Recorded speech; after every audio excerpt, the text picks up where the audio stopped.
Hello and welcome to Keeping It Real with Shannon. Thank you for joining us tonight. Hello to my co-host, Miss Hello, Dr. hello. Vanessa, and my co-host, Sam LaFrancis. And we are just so excited and so grateful to have on our special guest tonight. And we're going to introduce him right now. Absolutely. Our special guest tonight is Mr. Vernell Varnado, aka Papa Snoop. He's the father of our legendary Snoop Dogg. He's an actor, a singer. He works for the post office for 25 years. He also served in the Vietnam War, received 3 Purple Hearts and numerous combat awards. And he's also have an upcoming documentary called The Detroit Mailman. Let's welcome our special guest to the show, Papa Snoop. Thank you. Thank you so much, Papa Snoop, for coming on. And it is such a pleasure to meet you. And we thank you so much for joining us. So let's start off talking about the new documentary that's coming out called The Detroit Mailman. So How did that come about? Through my manager / producer, Rob and his wife, Lucinda Boyd. They came about. Let me take it back a little further. And my son's mom passed away 2 years ago, right? Mm-hmm. And she was on Rob and Lucinda's board.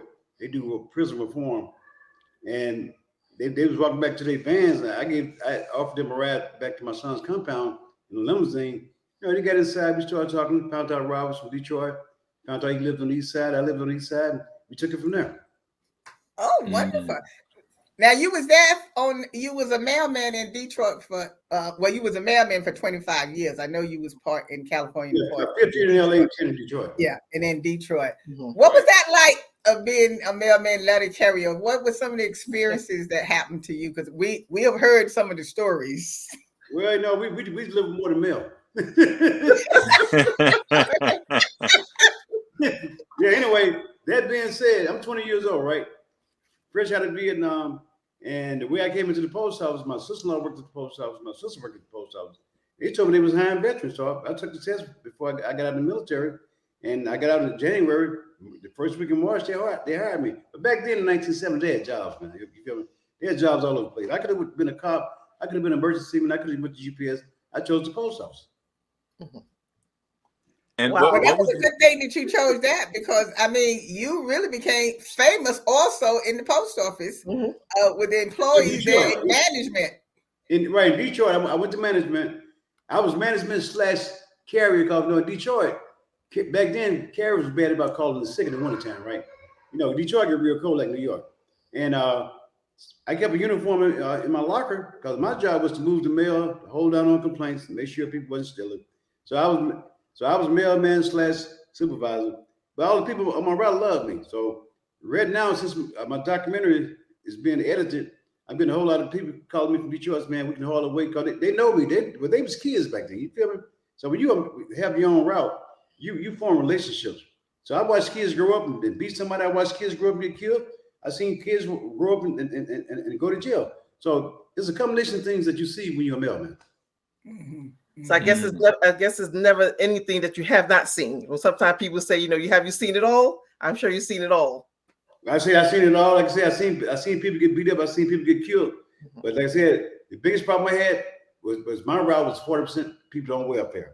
And on the 1st and 15th, anytime other than the 1st and 15th, you wouldn't see them. The 1st and 15th, they get all dressed up. Their boyfriends come along and they be in the parking lot waiting on you. When you come in the clock out, I got sick of that, man. I said, okay, let me come up with a scheme to get rid of this. Okay, meet me on Ballport on my first block in the Challen Park. I'm gonna give everybody their check. Go pay the Arabs, because Arabs, they own Detroit, really, and they get stuff on credit. And when you pay the Arab, come back and give me $5 a piece. So multiply 40 people times $5. That money kept me going until I got paid. So you were a celebrity before you realized it. Everybody knew about you in the first. He was a hustler. Everybody who had a welfare right, we was doing the same thing. Because like I said, if you didn't get them out of the way on check day, just get them out of the way. Okay, give everybody their check. They would bug you all day long. You couldn't walk your route in peace. But once you get rid of them now, I go out there and walk my route in peace. You feel me? I bet you they were your bodyguards and make sure you get to catch up with them checks the next month. So they make sure nothing happens to you. Oh man, you get killed with checks. Come on. You kidding me? You kidding me? But the only thing I would get mad about was, like, they had kids, right? And these girls, there was a welfare, they was on crack too, right? So one of the worst things that I would see being a mailman, when the social service come out and take their kids from them. You know what I'm saying? Yeah. Because they on crack. That should break my heart, man. Sometimes I've seen kids behind it. Okay. I gotta talk to their moms, get off crack, man. But they couldn't get off of it, man. Right. Oh, so that has to be said. You've seen a lot of different parts of human nature through that job, working with the public. Exactly right. But I got to educate on people. You feel me? I mean, you can read all the books you want. Like they said, unless you live it and experience it, it don't mean nothing. Absolutely. So one thing about the people in Monroe, they all love me. Okay, they know I'm going to Detroit. Everybody waiting for me. So I'm quite sure that when I get there, I'm gonna have a crowd. And by me, and they knew Snoop, because Snoop lived in Detroit, 87 for 3 months. I got him his first job at McDonald's on 8 Mile and Green Line. You guys know about 8 Mile Road, the movie, the Eminem days. I worked on different doors. It was a perfect situation. I worked about 5 blocks from him. So his music career really started in Detroit. He was always rapping. Everybody at McDonald's, man, your son's a hell of a rapper. I'm a singer, man. I'm thinking about Motown. I ain't thinking about no rap, man. One day he was rapping. We was going fishing one day, and he was rapping. I was stupid. I had a long day. I don't feel like hearing it. You know what? He told me, "Hey, say, Pop, one day the whole world." 15 years old, he said, "One day the whole world's gonna know who I am." Wow. Pretty good. He wasn't lying about that one. Absolutely. No, he himself. So he manifested it. He manifested it. And it came true. Yes, he did. I ain't mad at it. I mean, so during his stardom, how did you get the name Papa Snoop? Dr. Dre and Snoop. All right. Like I said, when I retired from the post office in '95, don't forget my son had a murder trial, right? Okay, and I took early retirement to be with him in the courtroom. He won that. So Dr. Dre said, stupid Dr. Dre said, if you're gonna be with us, we have to give you a name. They was calling me Pops. Okay, we're gonna name you Papa Snoop. I didn't think none of it, and the name stuck. Well, that's awesome. We got Papa Snoop and we got Snoop Dogg. So hey, look, we can't ask for any more. So absolutely, here's what it is, man. Yeah. So how is it having? So what is that feeling, and how is it having such a famous son like Snoop Dogg? But let me take it back down memory lane. Like, I came from a family of 12. My dad sat at keyboard players and songwriters, and one of my uncles was a jazz musician for years in Chicago. On my mom's side, guitar players singing. So I grew up down south nowhere. All we had to do was go to church down there, because my hometown was only 2,400 people. I didn't grow up in the city like you guys did. My sister, Dad's mama, Davin grew up the Dog Pound, who did the album for Tupac, All Eyes on Me. His mother, my sister, was the first one in my family to get into the music business. She got a scholarship to Jackson State, and she went and ARBR took her to Stax Records in Memphis. She was with them until they closed down. She was up for a couple Grammys. So, and then my 4 scholarships came out of my mom's house musically, right? Wow. And I did my last year of high school in San Francisco. I moved out in Cali in 1966. But that being said, Snoop them having to come around at the right time. And when the money was flowing, because back when he came into the music business, it was money all over the place, right? But people was not getting paid. They was getting jacked, period. So he came along at the right time. He been through pure hell. I've been with him through his whole career. I'm the only father that people know that's has a kid in the music business, biggest Snoop. I never seen Peter's daddy. I never seen Jay-Z's, Nas. Nobody's father but Warren G and Grew Up and Daz. That's it. I'm trying to figure out everybody clinging to me because I cooked for him. I was an errand boy. I was doing this and doing that for him. All the rappers know me. You know what I'm saying? So as a parent, Pop, that's what we do. But you have such a wonderful life story of your own. Right. You've also served in Vietnam. You came home with 3 Purple Hearts. I mean, and so you have an amazing life of your own. So also I wanted to ask you also, you're from the South. So what was it like, growing up in the South back in the day, coming through the civil rights and all of that? Okay, I was born in 1949. I left the South in 1966, right? So I was 6 years old when Emmett Till got killed. Okay. And growing up in the South back then, you can look at a white woman. That was out of the question. And people don't realize Alabama was worse than Mississippi. And then you couldn't use the same bathroom as the white man. You went to hamburger stand, you ordered at the front, they give you a hamburger at the back door. they had night riders at night. I used to wonder why my mom and dad kept us on the back porch at night when it got dark. They had night riders. Got 7 white boys in the truck, 3 in the front, 4 in the back, a chase car with 6 white boys in it with best guns, a chain. And the first black person they seen walking down the country road, if you didn't run, you was dead. Period. Wow. So you guys know about Emmett Till, Medgar Evers? Absolutely. Absolutely. Oh yeah. Yes. Oh yeah. Because see, huh? No, I was just saying that I can relate to what you were saying about growing up in the South. Yeah. I was born in the South, but I was raised here. I came here in New York when I was 9 years old. But my father used to make us go back down south every summer when we got out of school. So that was during the time all of that was going on, when they had the signs up, white only, black only. You can't go in the restaurant. You can't do it that. And we wasn't accustomed to that. So, we was at our grandparents' home. So that when we would go into town, we didn't know. We would just walk out into the restaurant to order what we had to get or go into the store. And my grandfather would be yelling at us, saying, like, why are you inside the store? You supposed to be ordering at the window. Why are you over there? Because we wasn't accustomed to that, So we had to, if we stayed down there, we would have to get used to that. That's why Emmett Till got killed. He came down from Chicago, right? Yeah. And right. the white woman said that he whistled at her, but he really didn't. And about 8 years ago, she said she lied about it. But what happened was his cousin was the one got the white guys to come to his grandfather's house to drag him out of the house and kill him. Exactly. A lot of people don't realize that. Exactly. Exactly. Let me ask you, because all you guys have Southern roots. No, my family's from the islands, from the Caribbean. Okay, what about you? Yeah, we mix. Everybody's like one big pot. So we have people everywhere. Your grandfather grew up down south, right? No, I'm talking to Lottie. Oh yeah, my grandparents are from North Carolina. I just told you that. But I'm telling you why.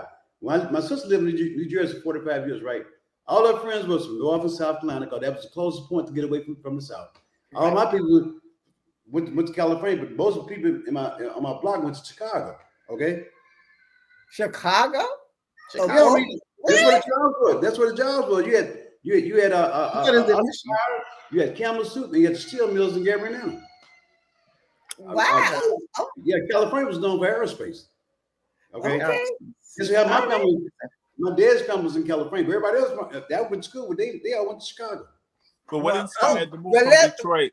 Well, what we're gonna do? We're gonna hold that thought, Sala, and we're gonna take a quick break, and we'll be right back. Okay, cool. Take a pause for the calls.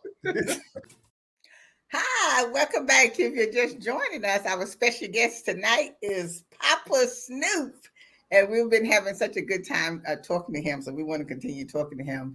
So look, Pop, we was talking about being in the South and being around the civil rights movement at that time. But when you was working for the post office, you worked like for 25 years. That's a long time. So then after you retired, you decided now it's time for me to do my thing. So you went into the music and to the movie business. Right. And so we know that you was on the movie All Eyes on Me. That was a Tupac Shakur movie. And the other movie was Make It Rain. Right. What was it like working on those two movies? Well, Make It Rain that's my nephew's movie. Dad's that we filmed in Atlanta. That was all about strip clubs. That's all he do is go to strip clubs, right? I'm not a strip club person. Now, but Tupac's movie was different. I'll tell you why. L.T. Hutton, who wrote the movie, I met him when he was 18 years old, and I was still working in Detroit. And Suge Knight had brought him and Ramsey Lewis. Ramsey Lewis, the keyboard player, may he rest in peace. Brought him out from Chicago because they was producers. And L.T. wrote the movie. L.T. lived with me for almost 9 months. So when Nate Dogg passed away, I saw him at Nate Dogg's funeral. I mean, everybody was there, right? So L.T. said, Poppa Snoop, he said, man, I'm trying to get the green light to film this movie about Tupac through his mother, Athena. We all knew Athena, right? So in 2016, I was at home in my garage in Douglasville, Georgia. He called me, said, hey, Pop, if I got the green light to shoot the movie, he said, I'm 5 miles from your house. Come down and hang out with us. I was okay. Went down and hung out. But we had worked together before, I was been in the background as a PA, not in front of the camera. So I hung with him and where I lived at for 2 weeks. So we changed location, went downtown. So I went downtown. I seen all these old cars out there, right? I said, LT, I said, are you using old cars in this movie? He said, yeah. He said, but I don't want the ones out there. If I got one for you, he said, what you driving, Pop? If I got a 1970 Buick, deuce and a quarter for the hardtop. I showed him the picture of it. He said, bring it down tomorrow, and I put it in the movie.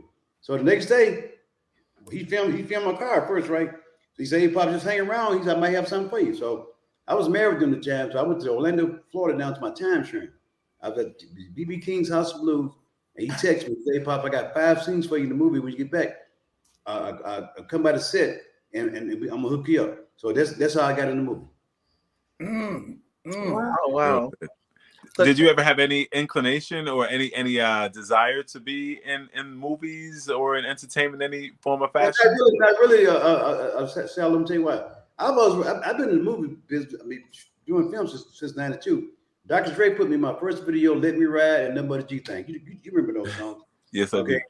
So I started working with him first. Then when I retired, I started working with DJ Pooh. He did Friday in the Watch. Okay. Then I worked with John Singleton. He did Baby Boy for Snoop. Then I went to Darren Grant. He was in the first Friday. Then I went to Card Craig. He did Hollywood Shuffle with our homeboy. You know what I'm talking about? Townsend. Yeah, Rob Townsend. Then I went to. Yeah. I kept going to different production companies because I was getting paid. And I'm knowing if I did with this music business, I might not get paid at all because I seen what my son was going through. I should was showing them, and I didn't like it, but wasn't nothing I can do about it because they were standing there for I wasn't. When you're doing film, man, I was independent. You know what I'm saying? So I could bounce around like that, man. So I fell in love with film, man. So now I'm in a position to do my own thing. This guy called me last night. I was at the Black Expo last weekend in LA City College. I was the host there, and this guy, we got to talking, and the same way we talking, I was telling him about my experience. Now he wants to do a documentary on me about my whole life. Wow! Excellent. In addition to your actor, are you still making any music, like singing? How's your singing? No, not really. My grandson. I got back from LA last night. My oldest grandson in LA. He does a lot of rapping. Okay, Levi Stubbs from the Four Tops. I'm real tight with the sister, right? So she wanted to fly me up to Detroit to do some background singing for her. But I did a song with the Temptations in 2000 on track 7. And, you know, I did a lot of background work for different rappers and stuff, man. But I mean, my brothers had a gospel group, and it fell apart and everything. But I still can sing. But at the end of the day, my main thing right now is just filming documentaries, and podcasts. I've done since April. I've done 7 podcasts. Okay, so I just got back from Vegas last week doing one for these guys from Detroit. One of them was Eminem's ex-manager. It's called The Green Room. And I did one for American Cholo. I did one for Rotterdam Radio. So everybody's coming at me because everybody want to hear my story because I've always been in the background. I never interfered with my son's career. You know what I'm saying? I've always been a type father. I don't like all the fanfare and stuff. Now all of a sudden the fanfare is coming to me. You know what I'm saying? Absolutely. So when can we expect to see this documentary? Soon as Rob and his wife get to our edit and everything, people don't realize that film. If you guys see it on TV. Film is a lot of work, man. I mean, it is. It is. And it's a lot of the editing is hard. Yes, there's a lot of work. I give you an example. Without editors, you don't have a movie. Without engineers, you don't have music. Those are your main 2 people because the editor has the last say on who's gonna be in the movie, who you gonna cut out, or who you gonna leave in. You feel me? So when they told me I made the cut and all eyes on me, hey, it was cool. But I didn't. I've always been in the background. Right. So Pop. So since you rather do movies rather than your singing, I mean, because you can always keep the singing going and add it in. Right. You got it. Truthfully, you got it going on because see, you got like 2-3 careers going on at the same time.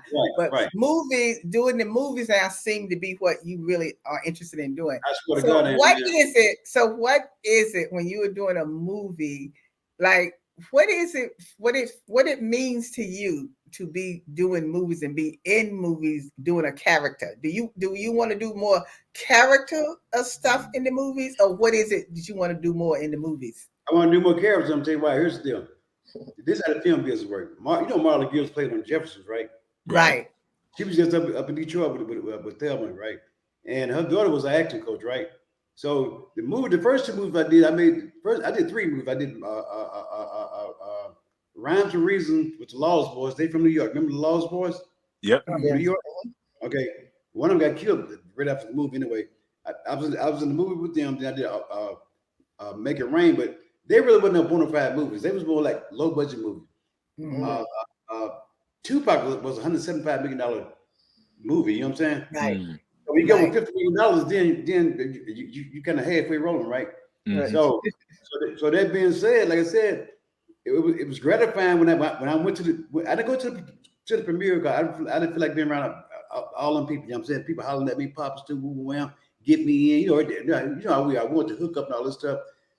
I didn't want that, right? So what I did, me and my wife went to the movie in Georgia where I live at, and it was good. The good part about it, seeing myself in the movie, playing a character. But the good part about it was when the movie was over with, they showed the credits. When I see my name, Vernell Varnado, that's what I want to say. That did it. That did it. That was it. That was your calling. That was your calling. But you know, that signified you had arrived. Exactly. But you know, my name, Vernell Varnado, I almost passed out. I couldn't believe it. But you know what? Sometimes they say a lot of people who acting, right? They don't watch their own movies. So how did you feel when you first saw yourself for the first movie that you played in? I couldn't believe it because I really, I was in the movie. My cousin called me from Oakland and said, "Hey, we just see you in the movie." That's what movie. They should rhyme for a reason. But I didn't get paid for it. Okay. I didn't get mad though. I said, "Cool, make it rain." My nephew paid me. Okay, that was cool. But I'm saying, but those are low budget movies. Tupac, you talking about the big screen, man? I mean, I couldn't believe I made the big screen. That's big as you can get. Wonderful. Okay? Wonderful. Yeah, but you know what? Also is good too. Even though those was low budget films or didn't get paid at all, it's still a stepping stone. Absolutely. It's still that stepping stone that you have to. Because sometimes when I listen to some of the stars, and they say that they've been acting for over 20 years, and it took 20 years just for them to get in a major film to make it. All of these years, nobody really heard about them or anything, but they kept going. They kept striving, and then that day happened. It happened. They really got a big deal. You cannot give up because here's like right now I'm rolling right now. Okay, my name is getting out there. Okay, I'm rolling. I'm getting hits on Instagram, so I'm rolling right now. But I know what it takes to stay in this game because I've been in this game so long. I mean, sometimes people call you, you don't feel like moving, but you got to move, man. You feel me?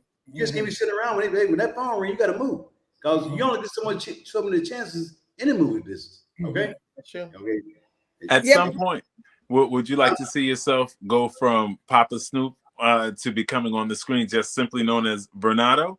Yeah, I would. Yeah, I really would, man. But everybody knows me as Poppa Snoop. Right. Have you ever thought they don't know my real name? Have you ever thought you would have an opportunity to play in a film with your son, with Snoop Dogg? Well, me and Snoop have done commercials together. Okay. But see what happened was the guy who played my son in All Eyes on Me, I had to train him how to act like Snoop. I really did. This let me take you back down memory lane. It was the white people that was casting all the actors for All Eyes on Me, and me and LT and the crew, we all knew Pac, and we was with him, right? And all this stuff happened, right? So we got rid of them and told them we do our own casting. So we started sending out emails. People who want to be in the movie. So we found the guy look like Suge. We found the guy look like Snoop. We found the guy look like Noble. We found the guy look like Fidel. So that was the character. Those are the outlaws that Pac had with him back then. He had Thug Life in California. You feel me? So once we got them, then we started casting girls. But the guys that we got to play the outlaws, homeboy looked just like Suge. So we had to teach him how to act like Suge. Suge played football 3 years, was around. He had a football injury, and he smoked a lot of cigarettes. He would always be jumping like this. We told him, you look like Suge, if you jump like this and wink out like that, that's Suge right there. So look, Poppa Snoop, well, we're going to continue talking to you in our after show. But this part of the show has come to an end, and we just want to thank you for being on this part of the show, and we want to thank our guests for joining us today, and hope you enjoyed the show, and hope you enjoyed having the opportunity to listen to Poppa Snoop talk about his new documentary coming up, The Detroit Mailman. Right. And so when that comes out, we're going to let you know when that comes out, and make sure you run to the movies to see The Detroit Mailman. So thank you again for joining us. And as always, we'll see you next time. And if you want to continue watching us, you can stay tuned and continue watching us on Facebook and YouTube for the after show. Take care. And we'll see you next time. Famous for 30 minutes. Longer than 30 minutes. And thank you. Yeah, but anyway, when I come to New York, now I got your info on the real. We'll see you next time. That's it. Around the world. It's Shannon. It's Shannon.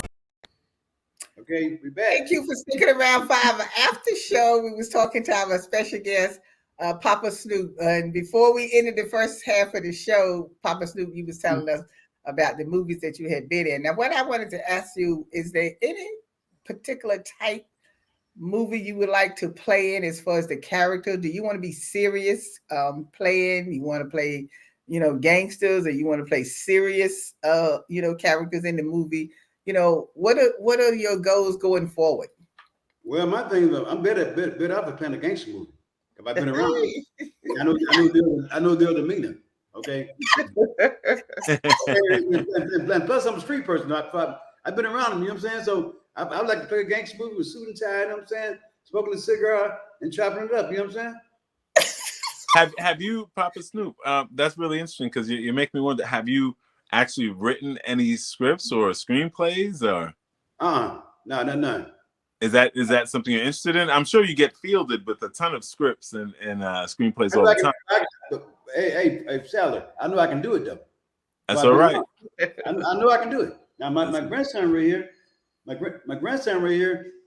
This is my backbone. He the one that pushes. There he is. Hey, grandson. Grandson Cordell. Okay.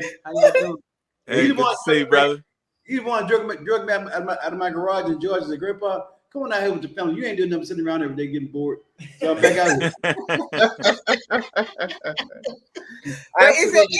Is there any movie star now? Like Denzel and all of them. Even though, his is not actually gangster, but he have been in some terrible movies. What was that one that he would go around? Training Day. Training Day.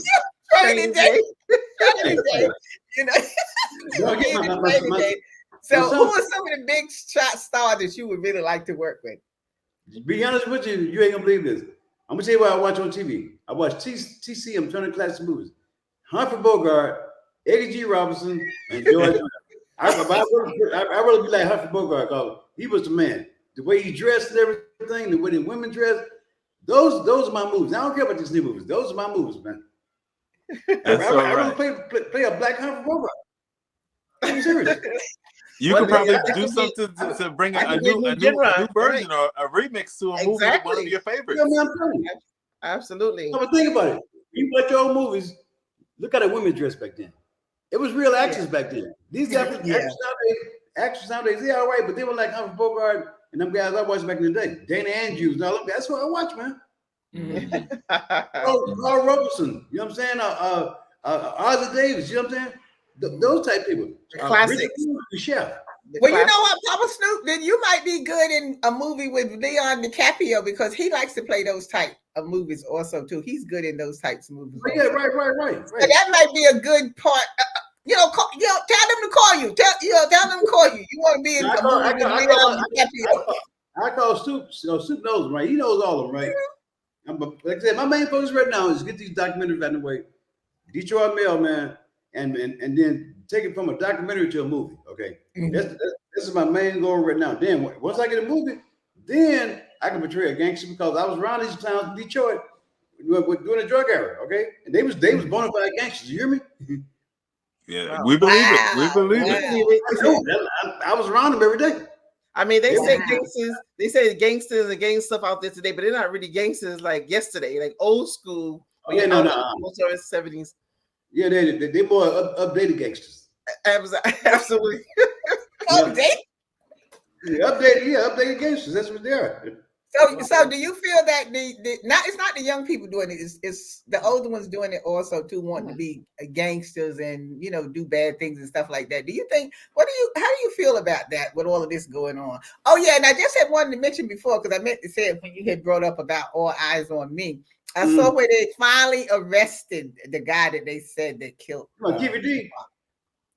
Yeah, that's what they're saying. KVD, right? No, KVD. I know him. I know all of them. I've been around him, right? So that being said, to me, KVD is two things he's gonna do. He's gonna be quiet because he's from Compton, and he's a blood and a Crip or whatever blood. Cause Compton got Bloods and Crips. Either he gonna keep his mouth closed, or either he gonna tell everybody, right? I know Suge ain't gonna say nothing. I've been doing Suge since '92, but at the end of the day, he didn't kill him. He said his cousin did it. But with him and Biggie and them, you gonna hear all kinds of stories about this. I parted with Biggie a night before he got killed. He invited me to the Peterson building, but we didn't go. Tupac, we had two SUVs ready to go to Vegas to the fight to be with Tupac, and Snoop changed his mind. Snoop said, "Pops, we ain't going." So those two bullets we dodged. Okay, so that being said, they got killed the same way. There was only two rappers that came out with double albums, but they both got killed. And I'll leave you right there. Okay, right. You never know who you really don't know because they say it's the government, this, that. You know, in the entertainment business, it's a lot of gossip. Okay, and you can't believe everything. You can't believe everything you say. Whoever killed you, only they know. You feel me? Right. But my thing is, like I told my grandson, as long as they don't call me, because I was around all them guys. I mean, I went to the whole Death Row era. Then I went down to No Limit with Master P. But I was around, but I was a spectator. But went on behind closed doors, I didn't know. But one thing I didn't know, Suge was not paying my son. One thing I did know, that nobody walked away with Death Row with a whole lot of money. Nobody. You hear me? They made biggest. So I'm trying to figure out where did the money go? That's something that was commonly referred to as Death Row was at its peak. And I have to give your son credit for taking on the legendary name because Death Row was definitely a very important part of music history. And that makes me wonder, Papa Snoop, out of everything you've seen so far, everything you've experienced, not just the things you've witnessed, but things you've been a part of, what stands out to you as a highlight, one of the biggest highlights so far? One of the biggest highlights was doing the Source Awards, I think 94, 95. I was still in Detroit, and they had the Source magazine in Madison Square Garden, right? And I had flew out to LA, and Snoop said, "Pop, don't unpack your clothes. You flying back to New York with Dr. Dre and Big C Style." I was too.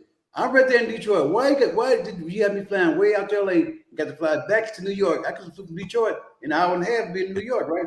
So that night when Suge got on stage, I'm quite sure you guys seen it. When he said, if anybody want to come to a record label where the producers that in your videos, dancing in the videos, and hey, he was talking about Puffy, and let me tell you, before the show started, I'm back in the cafeteria at the Garden, and I'm hearing Suge have all his homeboys let them know what he was going to do. But by me working at the post office, I didn't think nothing of it, man. You know what I'm saying? So when he said what he said, then my son gets on stage. He said, "Oh, y'all don't have no love for Dr. Dre and Snoop Dogg." I told Snoop right then, grab your bone boxes. You in New York. I know how they rock and roll. Now you gonna piss everybody off in New York. Okay, wearing that red and stuff. Cause New York don't have gangbangers. They got foot soldiers. I said, we were standing down by Central Park.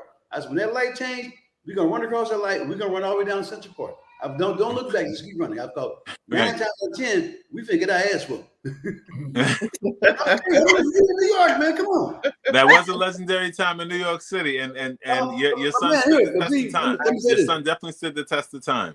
Oh, from that point on, think about it. From 95 up to Biggie got killed. The Eastern comes to the Western comes to the East. You realize how much money they lost? Yeah, right. You realize, and all that stuff was done on purpose, man. I never could understand it. I never could understand why Suge was making all that money, but he wouldn't pay nobody, man. But look at it now. He locked up because he was Suge Knight. That's why he where at now. But let me ask you this, Papa Snoop, before we run out of time. I mean, even though we've been talking about all the excitement, all the gangster stuff, all the stuff that people think they really want to do, but I want to ask you in all seriousness because of what's going on today with particularly with our young people, our young males and stuff. What do you think the problem is, and what do you think we need to do as people, parents, and everybody? What has happened? Are we missing something with the young people that we're not understanding? Because I know when we was brought up, and we had rules and regulations, we would follow and do what we were supposed to do. But for some reason now it seems like the young people are just out of control. Well, They're out of control. That's an easy question. I'm telling you what it is. Okay. Back in that day, my mom and dad was married for 48 years. We had grandparents. We wasn't allowed around grown-ups. Okay. Okay. Now these kids you got kids having kids. There's no man in the house. Okay, let's face it. If a man is out in the house and a woman trying to raise a child by herself, and she got bringing in a different guy in every night, that guy, the kids they're gonna watch that, right? And last but not least, check it out. We're killing one another, but last but not least, thanks to Bill Gates and Steve Jobs, these kids nowadays, if you take your cell phone away, they might kill you. They can live without a computer, but they can live without a cell phone. Exactly. These kids nowadays don't have no respect for themselves, and they definitely don't have no respect for people like my age, your age. We targets now. They come up to these old people. They think we're stupid and dumb. Okay, so it's no man in the house. Period. And you got women out here got babies, 4 or 5 different guys. Man, I seen them when I was a mailman. So what I'm saying right now, I started seeing that when I moved to Detroit. Okay, the man ain't around, and another thing that really makes me mad. You got a lot of fathers who want to see their kids, but the mom got mad at him because he's not giving them enough money, and she get a boyfriend and tell her kids, "Oh, you doing more for you than your dad is." So they lie to their kids. Let these men see their kids and teach them how to be a man. These young guys nowadays, their mom won't let them be a man because they're doing everything for them. My dad brought me up to be a man. I brought Steve up to be a man. Okay, right. Those days are gone. Ain't nothing we can do. Okay, and pray and hope they change. We can't change it. But how quick do you forget that? Well, how quick do you forget that it was the adults that paved the way for them? You know, some of them just think that they're here and everything has come like just now. It's a historical component when things have been made, policy changes, civil rights movements, and all these things. And we have, when I say we, I'm talking about the older generation, have paved the way for them to even have the things that they have today, or even to be able to have that voice today. Right. Yeah, but I mean, I don't know about New York, but let me tell you, I've been living. I moved to Atlanta in 2005. Now Atlanta got gangs, and these kids come from good families, doctors and lawyers and stuff, but they want to be a gangbanger. You got guys coming from LA, gangs going down there, enticing them to be gangbangers. Now I belong to the Sheriff Association out there in Georgia. Okay, so I go to meetings and everything. I got some friends of mine try to talk to these kids, man. And guess what? These kids, they don't want to listen, man. Oh man, you know what you're talking about. They think we done. They think we don't know nothing, man. But I told this one young kid, man, it worked for me. Guys like me laying the foundation down, you would be who you are. Okay, I try to be a role model, man, for the ones who willing to listen. But if they're not gonna listen, what can I do? I think also too, and we're gonna close out now because we don't want to keep you too long. But the thing about it is, I just feel strongly that parents need to stop being afraid of their children. And I think that's why a lot of the children take advantage of the parents and stuff, because the parents are afraid of them, and they know the parents are afraid of them. See, back in the day when our children would say something to us, they might lose a teeth and they can't even see for a couple of weeks or whatever. Right. You know what I'm saying? So it wasn't about calling the police or whatever, because you can call whoever you want. Because if you need ASC to come and get you, then they can just come and get you. But see, we weren't afraid of our kids. And these kids, did they know that the parents are afraid of them? Because some of the parents even say, "Oh, when I work for the Board of Ed and stuff, so I was around a lot of parents and the children, and I would see how the children would talk to the parents. So when I would say to the parent, why you allow their child to talk to you like that?" And they would say, "Oh, well, if you hit the kids, ACS is going to come for you." And I would always say to them, "Why are you worrying about ACS? And you out there working and taking care of this child, he's disrespecting you. You need to put that foot where it belongs. So this way, you need to save your child so the police are not knocking them in the head, or whoever else is going to knock them in the head or whatever." Yeah, but don't forget television has a lot to do with it too. Because some of these kids be a bit like, television is not friendly no more. Okay, think about it. Right. Yeah, these kids watch the stuff they shouldn't be watching, and they become grown ahead of their time.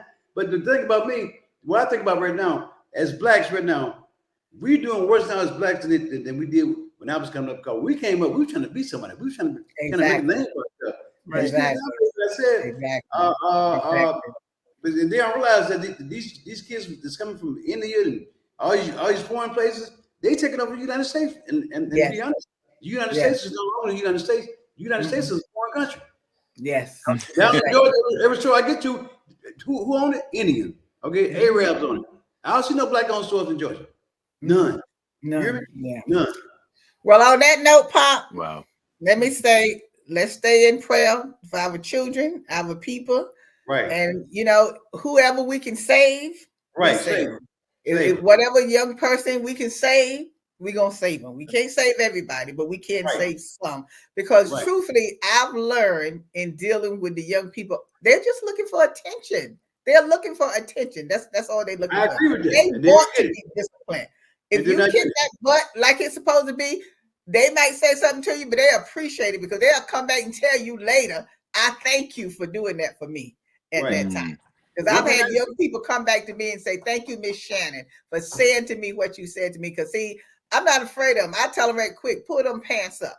You're too handsome to be walking around with your pants falling. I hate that. I hate that. Walking around with 2, 3, you have to say something to them sometime, Right. And one thing I can say, I've never had a problem with Snoop. Me and Snoop relationship, we were like brothers and father and son. I've never had a problem with Snoop. You've always been a humble kid. The way you see him on TV, a lot of people who know me and Snoop, they call us twins because we just slept. Snoop, I've never had a problem with Snoop. Never. Right.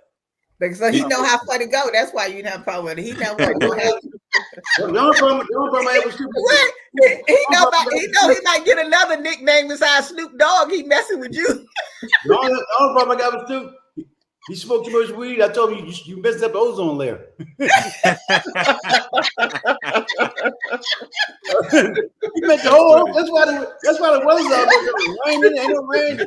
Mississippi River's drying up. But it's legal now. But it's legal now, so you can make some money on it. My son made weed legal. Okay, he made it legal. He did.